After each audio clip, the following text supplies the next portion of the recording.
You know, when we set out in the beginning of this, we said we wanted this to be like an old-fashioned barn raising, right? We wanted everybody to feel like they could contribute, whether it's because they could make a donation of any size or to volunteer. Our community in Manitoba has stepped up and said they want to be a part of this. We have a long way to go, and we want that community to continue to rally around kids within this environment. But I really hope Manitobans take a minute to feel very, very proud of what we've done here.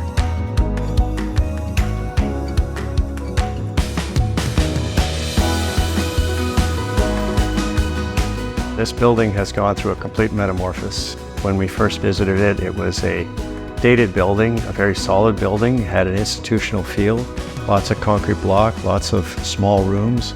That metamorphosis has been complete, total renovation, expanding room sizes, softening up the finishes. And the design is intended to create a sense of safety, a sense of connection, a sense of normalcy, and also a little bit of play. So patterns in the carpet that allow the kids to kind of skip along down the hallway as they make their way down. The mural upstairs with the trees and the little hidden animals within the trees. And they'll see all of the amenities that are available to them, from a welcoming kitchen the minute they step in here, to a playroom, to a family room where they can spend time with family, and also assisting the professionals in doing the diligent work they need to do to help that child start over again. I think for a very long time, we've had folks working in all kinds of important roles to respond to child maltreatment, whether it's law enforcement or child protection or doctors and nurses and prosecutors. But with the way they've been everywhere and all over the place, the message that gets sent to kids and families is it's their responsibility to sort of seek justice or seek healing or do all of those things. And I think with our doors opening now, this changes the story for kids coming into our space and shows them and their families how much they mean to us as a community.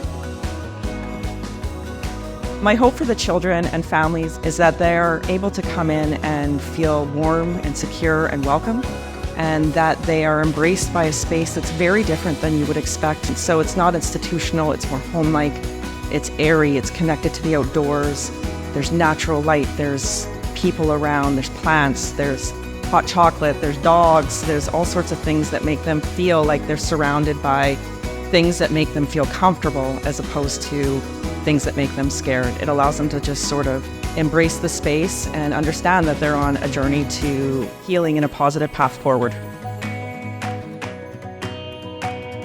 I remember walking out of a meeting. We were talking about what we were going to do in terms of construction, and I had agreed that I was going to participate in the fundraising effort. And I walked out of the meeting, and I was walking to my car, and I went, holy cow, what did I just get involved in? We've gotten to our finish line.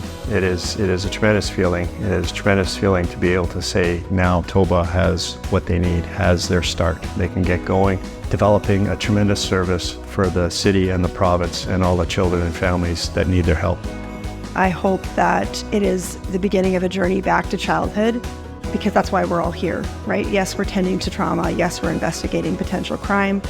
But really, the reason that we're all here is to really invest in childhood and let kids all have that opportunity to be kids and to thrive into the future. It's changed our lives for sure. I can speak for the entire design team. We look at our clients differently. We look at the users differently because we understand just how much of an impact the work we do can have. It's really important to us that we are part of this, and it's been an absolute joy. I think opening the doors to this building is really the start. You know, we've put in a lot of work, but really the work has just begun. This building and this development affords us the opportunity to really lead on an issue and make sure that we're always striving to do better. What we've done is create an environment for what's possible. And so going into the future, we will always be seeking what's possible. How can we do better? How can we do more? And how can we make sure kids and families are okay?